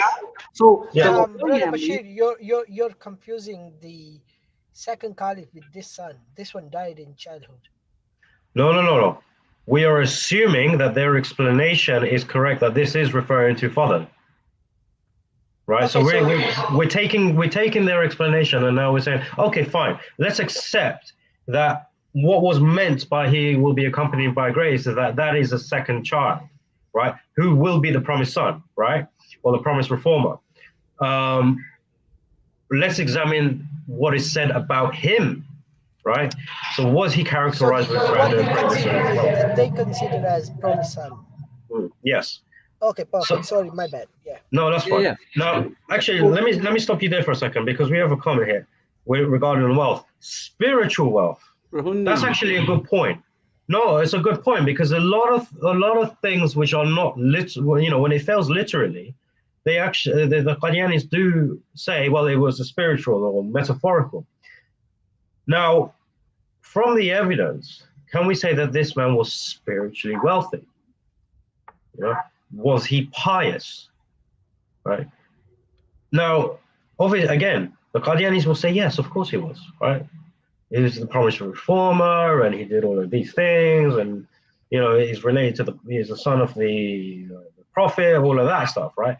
But when we look at the evidence, was he actually spiritually wealthy? Now, I think he was so wealthy in spirituality that he said that my father has greater and completer spirituality than Muhammad sallallahu alaihi wasallam. So this is what he said, and to say that this is spiritually wealthy obviously already denies that, right? Already nullifies that. Yeah, and let's not forget, in 1934, he goes to the big city Lahore, and he brings home an Italian dancer who was dancing at a club in Lahore, and she spends about a week in Qadian. And they say, why did you bring her here? He says, oh, to teach my wives English. What? Yeah. This is the guy. Then in 1937, he gets accused of graping, and I'm not saying it right because if I say the R word, you'll get some hits, or it'll ding the platform. Yeah. But he gets accused of graping men and women all in the same era. There's a huge falling out. The Lahoris fell out and said, no way can we let this guy be in charge. There's another falling out in the 30s. So where's the great? He had to abandon Qadian. But let's be clear here, right? If an accusation is levied, it does not make it true, right? So the thing is, okay, yes, the accusation was levied. We cannot use that as a standard, because if it was to be a standard to incriminate him, then those who accused Aisha, radiallahu anha, of doing bad things would also have a point, right? So we have to be consistent with our criteria as well. So the accusation in of itself, and this is just in a regular justice system anyway, the accused has to be proven to be guilty, right? So innocent until proven guilty. So I'm not aware of any material that actually proves those accusations to be true about him. Well, well, let me tell you briefly. There's actually a book where those who left the Ahmadiyya, they narrated their stories where they had the atrocities done to them. But I don't think so. Even that can be used as evidence. So yeah, exactly, because you can claim bias, right? Because they've suffered and everything. They could have, right. So, right. So we're trying to be very meticulous with our evidence here, right? But Right, in but terms of what there we is can an prove, Islamic scholar. So check this out. There's a guy named Hafiz Bashir Ahmed Misri, who was an ex-Amri, who accused the Khalifa. He ends up becoming a Hafiz. He converts to Sunni Islam, is the Imam in London at Woking. I don't think Woking's in London. It's on the outskirts, I think. He gives the testimony in 1989 saying this dude, the Khalifa, touched me and raped and yada yada yada. So there is some verifiable evidence. no, but that's what I'm saying. These are, at the end of the day, it is an accusation, right? It's almost like the Me Too movement, but back then, right? So one person gets accused by someone that they've done this to them, and then suddenly people start popping up, everywhere. Oh yeah, he did the same to me, or something similar, right? You have this a lot in the Me Too movement today, so you would have probably had something similar back then. Whether he was guilty or not, that's something we cannot prove. So in terms of spiritual wealth from that perspective, we cannot say that this will nullify it because it's not proven.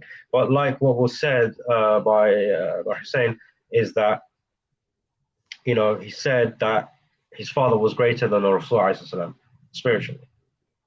And you're muted, bro. Don't know why you're muted. One last point. I'm sorry to interrupt you. The case of Nida proves everything.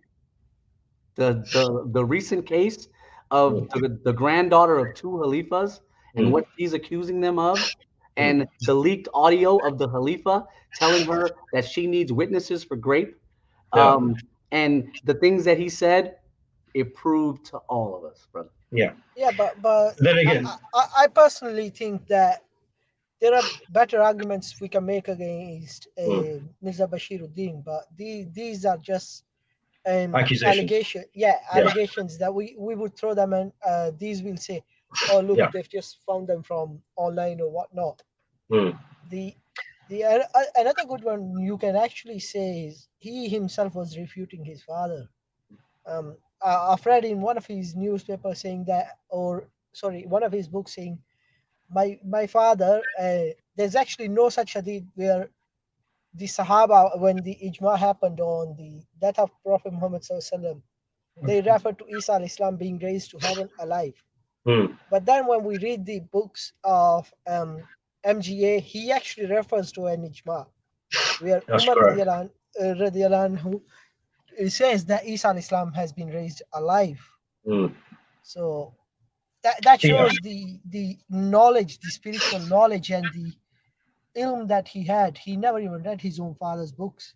Well, there you go. So even whether you talk about from a literal perspective or a spiritual perspective, he still fails in those two categories. Now, what's actually very interesting is when he says he will come into the world and will heal many of their disorders. Now, as we know, he himself had medical problems, which he required regular medicine for. Now, as we also know, he never healed anyone through any messianic or supernatural qualities, because as we know, Al-Masih, right? How Al-Masih would heal people would simply by wiping over them, right? Hence that being a messianic quality, right? It's a supernatural thing. And he didn't have that supernatural ability, right? And this is meant to be through the blessings of Allah, right? Or the spirit of holiness. As he says, and he says he's the word of Allah. So again, we see the messianic theme, right? Now in the Quran, we say that Isa alayhi salam is a word from Allah, not of Allah, from Allah. Okay, and obviously Mirza is saying off here for some reason. for Allah's mercy and honor have equipped with him with the word of majesty, right? He will be extremely intelligent. Now, as Brother Bashir said, he failed in school, right? Intelligent people don't fail in school. There's a difference. Now, you could say, oh, by the way, some of the richest people, didn't go to school, right? Or get smarter people to run the business for them, which both are true, but it doesn't mean that they're not intelligent. In fact, sometimes not attending school makes you intelligent because then you focus on running a business rather than being educated in a system where they don't actually teach you how to be an entrepreneur. For example, Mark Zuckerberg dropped out of Harvard. Yeah, doesn't make it he's an idiot, but failing school, right? Again, it does not necessitate that you're an idiot, right, or deficient in intelligence. It could mean that you failed school because you didn't care. But as we know, he had his tutors. He was trying hard. Yeah, and he still failed. He probably didn't get smacked in the face like the rest of the kids, but they tried. So the bottom line here is, because we need to wrap up soon as well. Yeah, we're coming up on an hour and a half. Actually, we passed it. Yeah, we passed it. So the bottom line here is that even if we grant the Qadiani explanation that here, where it says he will be accompanied by grace, is referring to Fadl, it doesn't fit. It doesn't fit. He doesn't fulfill what is said about him. Right, and one more thing. He tried to write a commentary of the Quran, and he failed because Muhammad Ali had the commentary, and he left with the commentary. So he wanted one, and he published one in 1915 with his name on it, even though he didn't know English. So it's like, who wrote this? You couldn't have wrote it, but he says it was his, or he supervised it. It was the first 2 chapters, and he never touched it again for 50 years. Yeah. So we have this message here from PK. By the way, PK, are you a Qadiani or Ahmadi, however you wish to identify? I'm just curious, because you are bringing points that seem like possible explanations. I'm wondering whether you're a Muslim who's trying to cover all the angles and help be just with it, or if you are a Qadiani or Ahmadi, however you identify, and actually trying to explain the things I'm saying. You're questioning Ahmadiyya. Alhamdulillah. So we'll address this. You're saying he may have left a lot of sadaqah jariyah, right? It's like the Ansar Khuddam and those divisions and all of that, right? But we're referring to what is being said about him in the prophecy itself. The prophecy doesn't mention that he will do this, right? That he will start the Ansar and the Khuddam. It doesn't mention that he will leave behind a lot of sadaqah jariyah. Give a lot of sadaqah jariyah. This is not what he's saying, right? Yeah, rather the stuff that is being said about him, we're examining. And he doesn't. In 1939, he told the Ahmadiyya movement to give him 300,000 rupees, and they gave it to him, or they allegedly gave it to him. It actually can't be sadaqah jariyah when you're using other people's money to do these stuff. It's like his father saying, "Oh, I'm running a kitchen, so I need money to run it. And look, I'm getting the help of God." But he's actually getting donations from people. So it can be considered sadaqah jariyah. No, that's true, but the point is that that's not part of the prophecy. Yeah, but the point is that it's not part of the prophecy. Mentions now you can sort of put the greatness aspect, right? And that he was great, but many people, there are people that did much more, but are still going to end up in hell, right? For example, the person that brought idolatry back into Arabia, right? He was extremely generous, extremely loved by the people, right? He was when if you would have met him, you would have thought this was a great man. But Rasulullah saw him dragging his entrails in Jahannam because of the one thing that he did, which was introduce shirk into Mecca, right? Or reintroduce shirk into Mecca, right? So, you know, over here he says, if in the akhirah he'll be wealthy from the sadaqah jariyah and people will be healed from spiritual ailments through these divisions. Again, if the person is ultimately a kafir, right, then regardless of what they do, all the good that they do, it's never counted for them, and they are never considered great in the eyes of Allah. This is the point that we're saying. But even if we were to grant, okay, the Qadiani position that he was great because he did these things, he still does not fulfill the prophecy because he still doesn't heal anyone, right, through messianic qualities, right? Now, given Sadaqah Jariyah, to help people be healed, to aid in the financially in the healing of people from spiritual ailments, it's not a messianic quality. For it to be a messianic quality, it has to be supernatural by default, and this is something he doesn't do. Also, from my observation, if we're saying the messianic quality is not literal, rather spiritual, then why are we then? There should be consistency. So if the wealth is literal, then so should the messianic qualities be literal within this prophecy, not half and half. Exactly. Yeah. Well, that's one way. Yeah. So yeah, you're right, because if we say spiritual wealth, can we say spiritual greatness and spiritual grandeur? Or are we going to mix and match? So this is a very good point, actually. And from what we know, from what I understand, is when you have a prophecy, it's when you mention things, it's going to be literal, in the sense that if you mentioned certain things that will happen, and they're literal, then what you're listing is going to be literal. It can't be, okay, that's literal and that's metaphorical or spiritual, or there has to be a consistency. Is what I'm saying. That is actually what we addressed, PK. Like servant sadaqah jariyah for him, not literal wealth. So which any way you want to use the wealth, right? At the end of the day, he says he will be characterized with wealth, right? So whether it's literal as in his own wealth, it's not a prophecy because you can't prophesy someone to be, to be wealthy if he is born into a wealthy family. If it's through other people doing sadaqah jariyah based on what he has, done, again, it sort of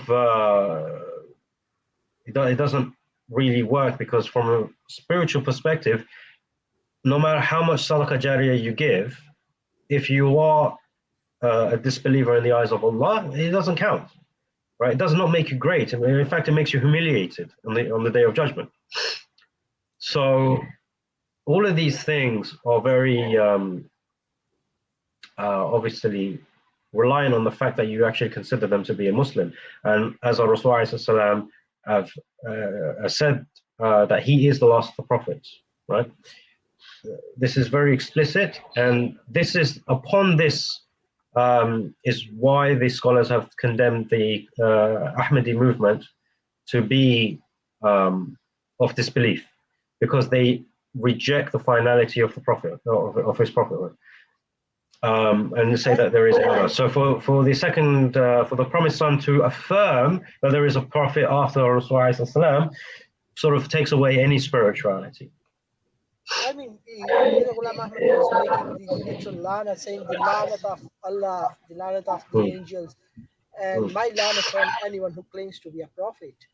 Yeah. And in 1900, he says, "Oh, actually, I am a literal prophet," and that's why you get the Lahoris who say he's not. He's a metaphorical. Yeah, he's a metaphorical, spiritual. Yeah, and the Ahmadi says, "No, he's a literal prophet." He's the only person in the world that we know whose own followers don't believe in his own words. Yeah. And okay. Yeah. What's worse is his son is saying, actually, my father did not knew what a prophet means. Like, have we ever seen a prophet come and he didn't knew he was a prophet? Whenever a prophet comes, he says, I'm a prophet of Allah. He doesn't care who's in front of him, whether it's a whole army or not, because he's with the Haq. Yeah, exactly. So let's speed this along. We're already 10 minutes over. We'll move on to the next slide. Over he says, we have sent this child as a witness, affirming good tidings, and as a warner. Right? Now, obviously, this is now referring to the first son. But this, however, is also meant to be about the promised son, is it not?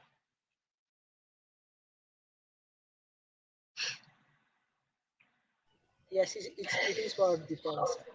Right. But then you have in the, obviously in the brackets, will follow after he departs. So now we have a problem with the Qadiani explanation of the two sons, right? If this is meant to be about the first son, who is not the promised Messiah, the promised son, rather but yet this is still about the promised son, it doesn't work out. And when it says will follow after he departs, it brings into question, it says, you send this child as a witness, affirming good tidings. Now, if this kid is going to die young, what is he witnessing? What is he affirming? What glad tidings is he affirming? And how is he a warner? I think that would be in the next Urdu page that I was talking about. That might explain what he means later on, or he makes up the interpretation when he affirms the Christian belief of expiating the sons because of someone else dies. Yeah. So we'll one second, Brother Razak. So remember, this here is after Bashir 1 died. Yes. But Bashir 1's dead. He writes the book, The Green Announcement, and he's backdating this information to about a year and a half back. See, he's notorious for that. Yeah. He's saying a year and a half ago. Let me read it. Yeah. Yeah. So he's like, oh yeah, I knew all along. And here's, I got this a year and a half ago. So again, so not only is it wrong, right, because this is referring to the first son, who is not the promised son, yet this paragraph here is supposed to be about the promised son, which is already confusing, right? It's also an after the fact prophecy, and it doesn't fit because, like, if this is now talking about the first son who actually died, why are you speaking about things that he will do as if he's going to live to adulthood? Because affirming good tidings and being as a warner, these are things that people do in adulthood. This is what prophets have done in adulthood, right? Now, again, what they could say is, when Jesus was born, he spoke in the cradle, and he said that he was sent by Allah, and that he has a message to deliver, right? I mean, this thing here, affirming good tidings. What is the Injil, right? What is it known as? The good news, right? So again, you have this messianic theme, but still, this stuff happened when Isa alayhi salam grew into adulthood. When the prophet when he started his prophethood, right, like his actual mission as a prophet. Him speaking in the cradle, that was obviously a miracle. It wasn't the beginning of his prophethood. Yes, we know that prophets are born prophets, but in terms of when they start their journey as prophets, the scholars believe he was around the age of 40. So again, we have this very, messianic theme going on with this, which shows that Mirza was actually very confused about which son, right? And then, as you mentioned, Bashir, this is an after the fact thing. Hence, these brackets are then added. Yeah. Let me go to the next book, The Green Announcement, to see if that bracket is there. I'll do that. So I think we have it over here. Let's see. Yeah, I think, is this the green? Yeah. No, there it is. There's the green. We've got it here. But anyway, so the next page,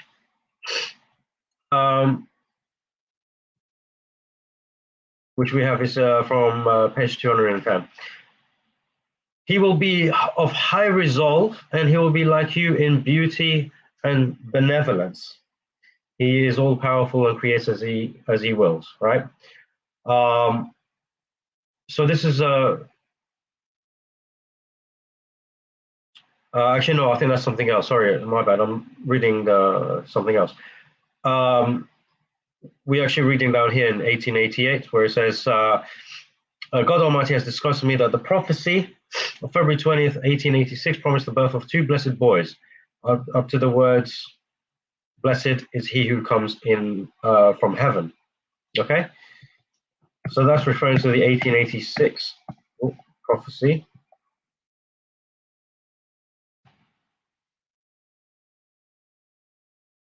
Where do I have it? And brother, just to give some information, the word departs isn't even in that book, The Green Announcement. Mm. So where and when did that get added? Yeah. So there you go. More questions, right?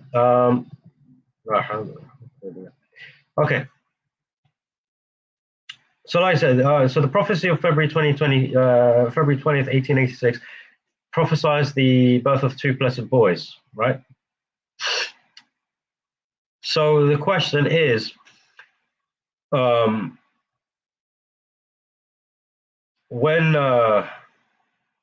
something like it. I'm losing my train of thought. I'm getting more and more tired. Stuff like that. Forgive me, brothers. Yeah, so we were talking about Muslimo's the after the fact rework. He departs is not even in that book, so it's in some phantom announcement. And remember, the book of announcements was also an after the fact. We don't have those announcements as they were published in a local newspaper or wherever they were published. We don't have them. Yeah. So yeah, exactly. So the what we have here is the Qadiani explanation. But this prophecy was initially about the birth of two sons, right? It was initially about the birth of one son, but in his chaotic rework, he made it about two. Yeah.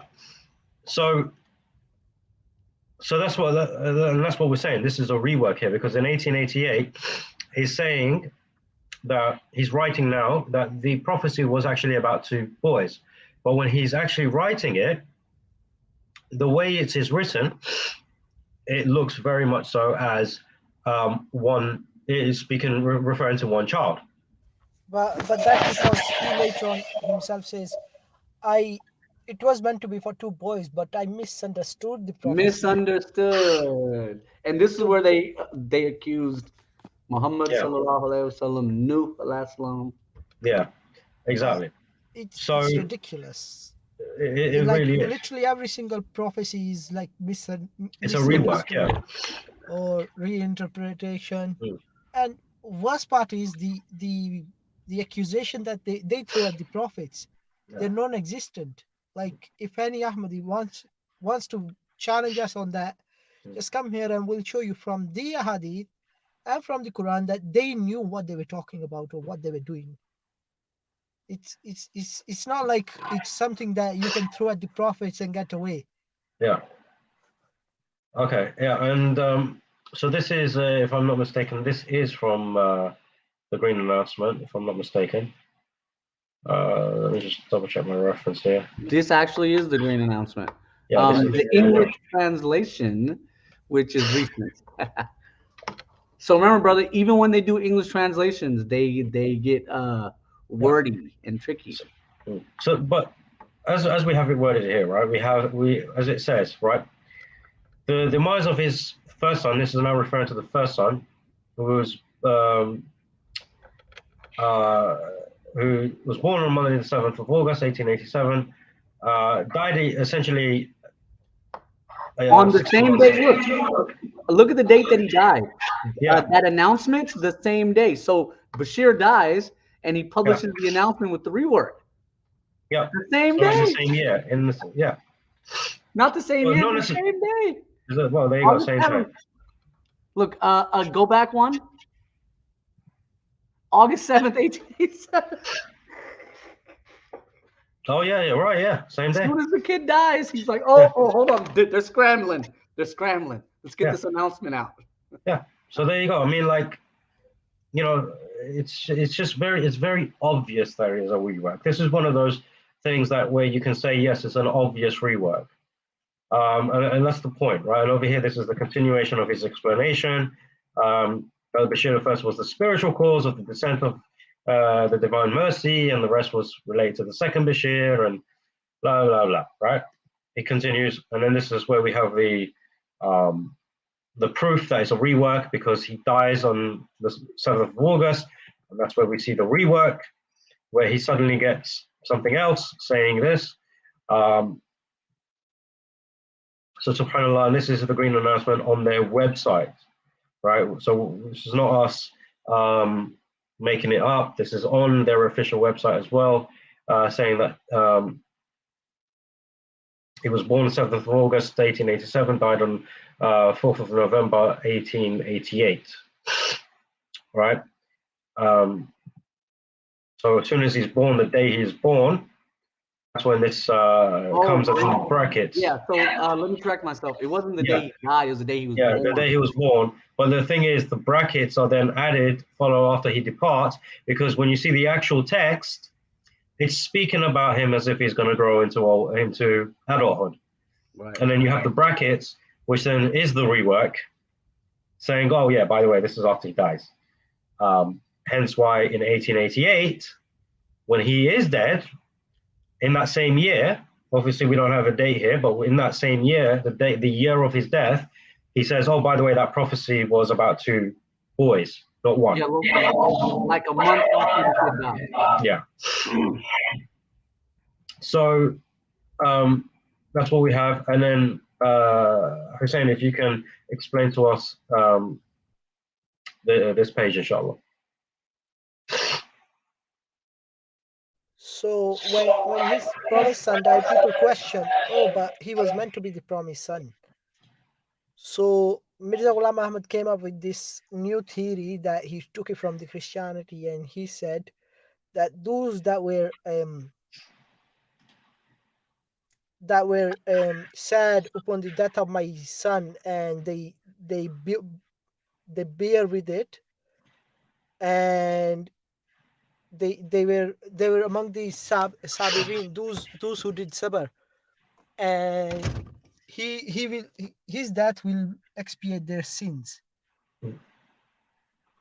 Yeah. So he just stole the Christian belief and turned it into his own belief of expiating the sins through the son's death.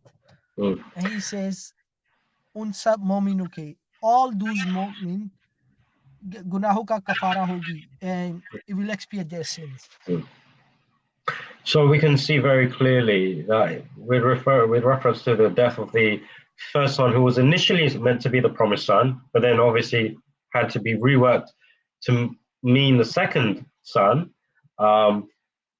we still have that messianic theme because he gave it a messianic theme throughout his supposed prophecies.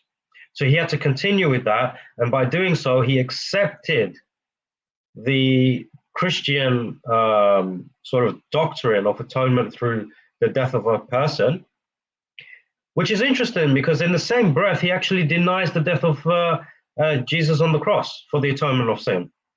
He thinks that Jesus ran off to Kashmir and lived till the age of 120 and then died in Kashmir and got healed through a potion. So to take this doctrine of sin atonement through human death from Christianity while simultaneously denying that same doctrine, it's very, very confusing. It just doesn't make any sense. But what we do notice is that there's this constant messianic theme that's throughout, from the naming of the son to the what he's going to do, and even the manner of his death and what his death means. So you have this across the board, and none of it actually comes to pass. Hence the rework. And you know what's ironic? Mm. the meaning of the name Emmanuel. Mm. It means, I think it's in Hebrew. It means God God saves, with us. or God is salvation.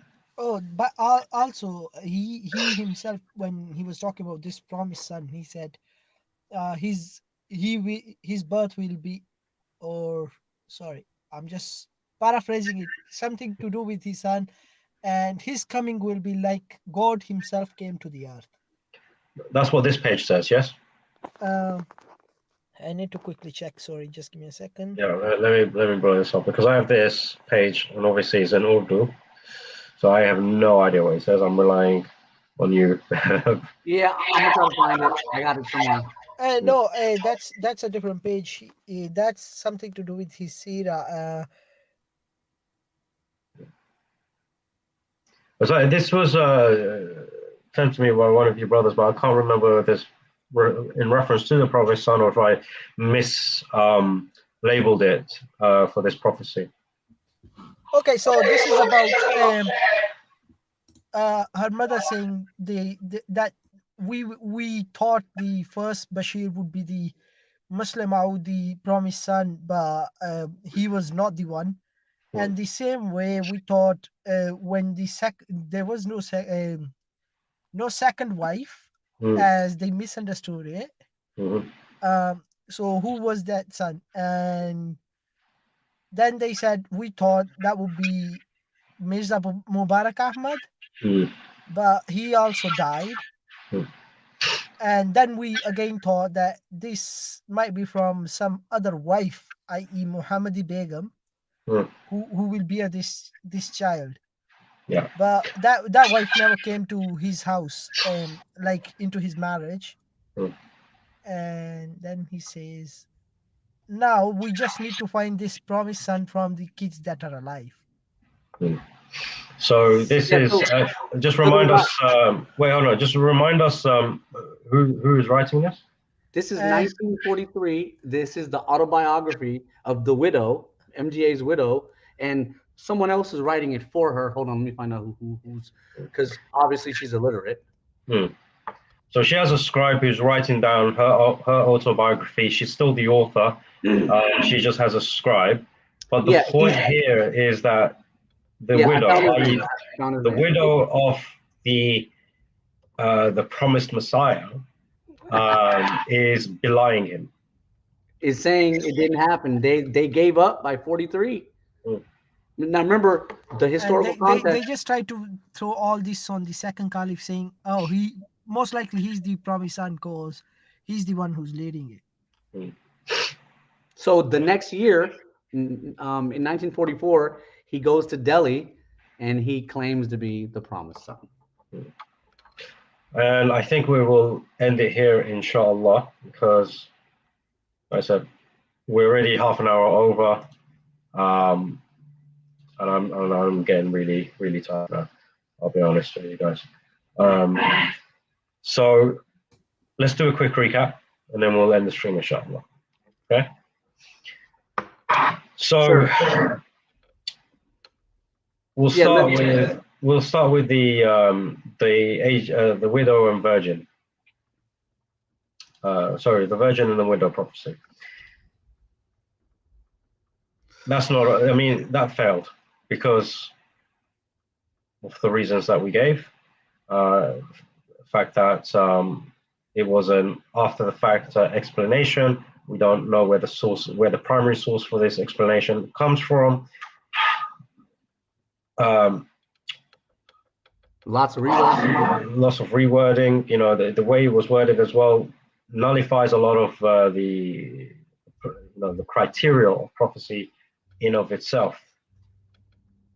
The second one of Beni Israel, while the Qadianis claim that it is not a prophecy, the interpretation of Mirza made it prophetic by saying that Allah is saying this, or this is what Allah means. And obviously, as we know from what we're seeing today, that's not the case. And we've seen what happens when he has no control over the prophecy, that it completely falls flat. The third, Mubarak Ahmed, if he kept it as it was, it would have been fulfilled. If he kept it as it was, it would have been fulfilled. But because he reworked it later on in 1903 and said that they would live long, he changes it, which already nullifies it in of itself. But then he nullifies it, it becomes even more false because, of course, he dies young, as initially predicted.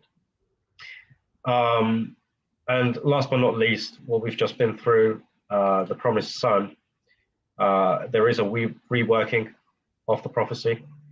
As we see, as soon as pretty much, soon after he dies, there's some new revelation. When he's born, there's a little bracket explaining after his death, which means it's not part of the original prophecy that he makes when the kid is born. Rather, he speaks about him as if he is the promised son, that he's going to do all of these great things, uses even Quranic terms and messianic terms, like he'll be a warner, bringer of glad tidings, all of that.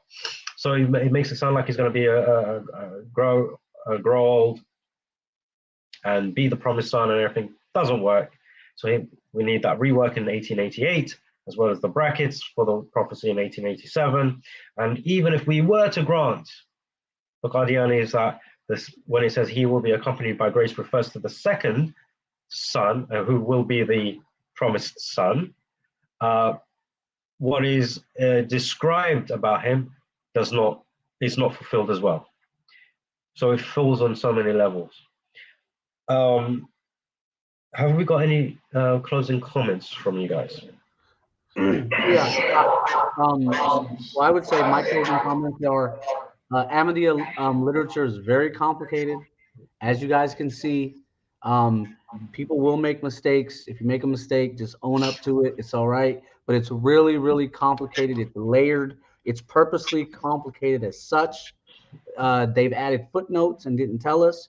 For example, I'm 90% sure the footnote in Tiryaq al-Qulub was not in the original edition.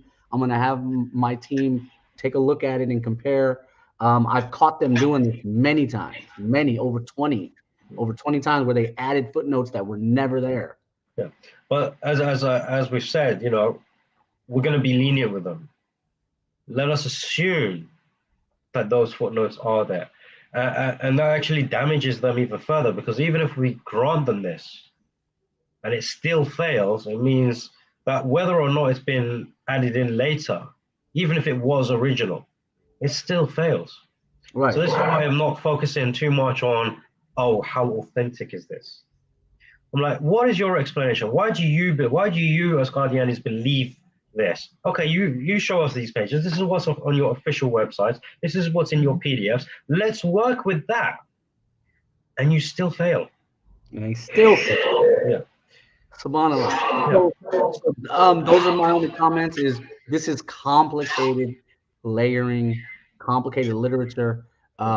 Even the Qadianis make mistakes. Like like I'll see them like make mistakes, and I think the guy Tahir Nasser made a huge mistake, and he didn't admit to it or nothing. But anyways, those are my final comments, brother. All right, inshallah. So, Brother Aslan, if you have any closing comments, and inshallah, if you want to answer this question. Why aren't any Qadianis joining your stream? I don't know. You would have to ask them. We would like them to join.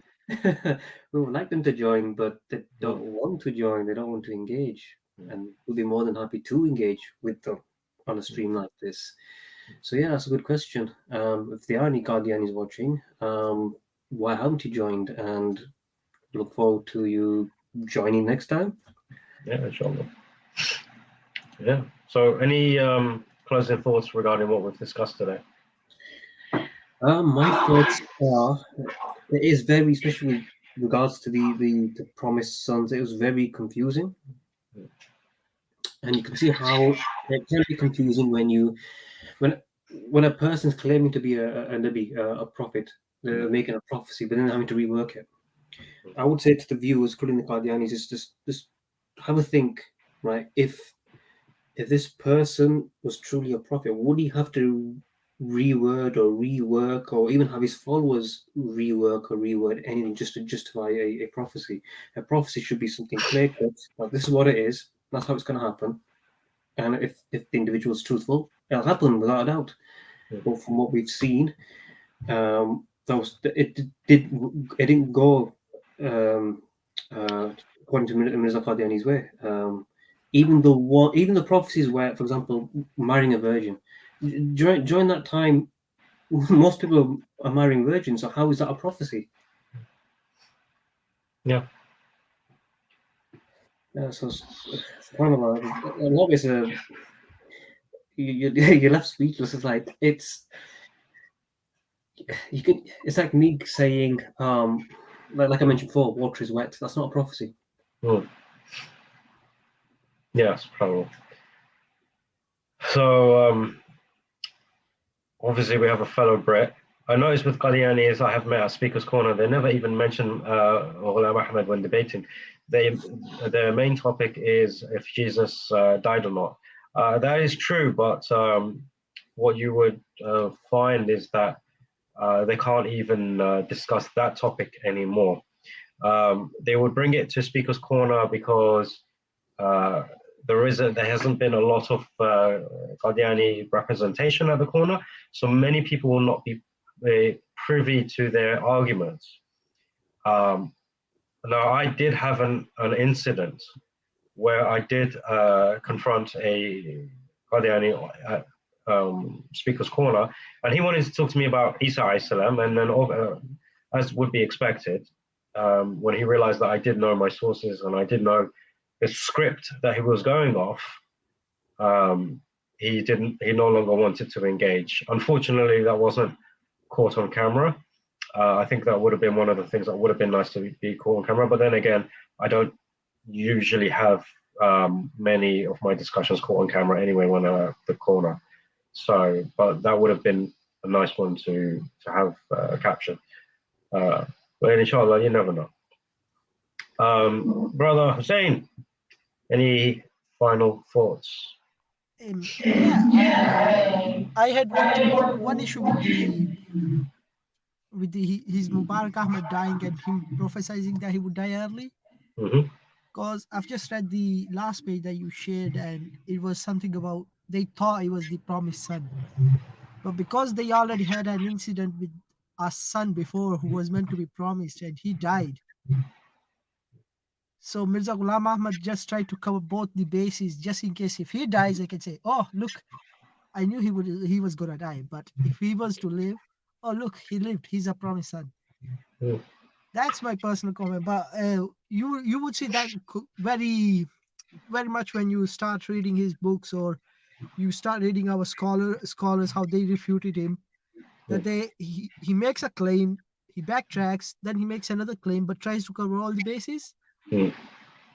Similar incident happened. Although Ahmadis claim that the death of Lake Ram is a big sign, the biggest sign, one of the biggest sign.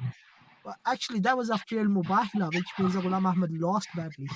We might talk about that next time, but that's my final comments. You actually need to read his books.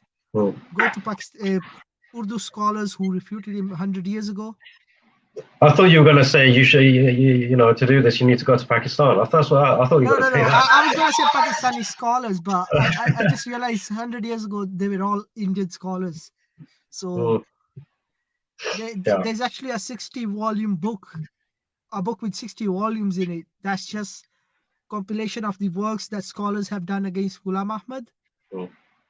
And it's a treasure to have it. If anyone who knows Urdu, the refutation they made against his Ijaz-e-Ahmadi, four such qasidas were written that are much better than the ones that Mirza Qadiani wrote. And they wrote a 100-page book refuting his Ijaz-e-Ahmadi with plagiarism and the mistakes. I think I'm gonna done with this one. We should go and sleep.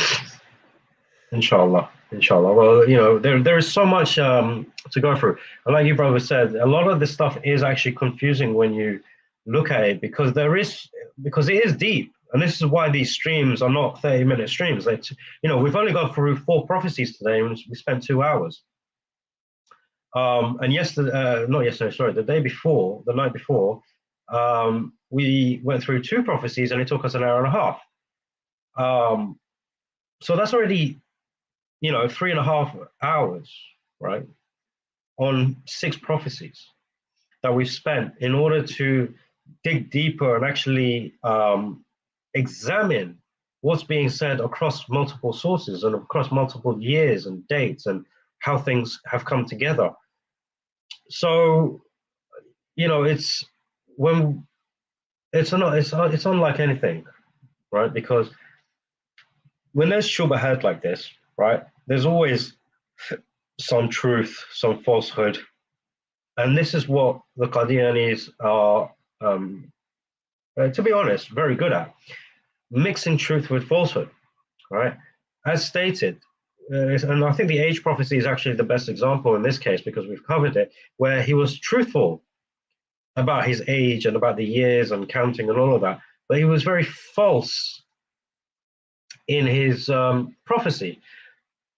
So the Qadianis have tried to rework it afterwards to bring his date of birth back and everything, and explained it in so many ways and used some of the truthful dates to mix in with the dates that they have come up with in the hopes that no one's going to do the math. And realize, wait, hold on a second, that doesn't actually work. What Mirza said is true, and he actually did die at the age of 69 or 70.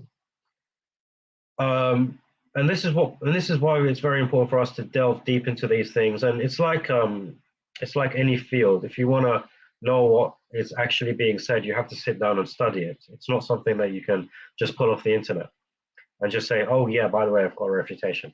No, because more than likely you're going to come up with people that have actually dedicated their lives in order to go through internet material that is a supposed refutation to them and come up with ways to refute those. So you need to also know your stuff.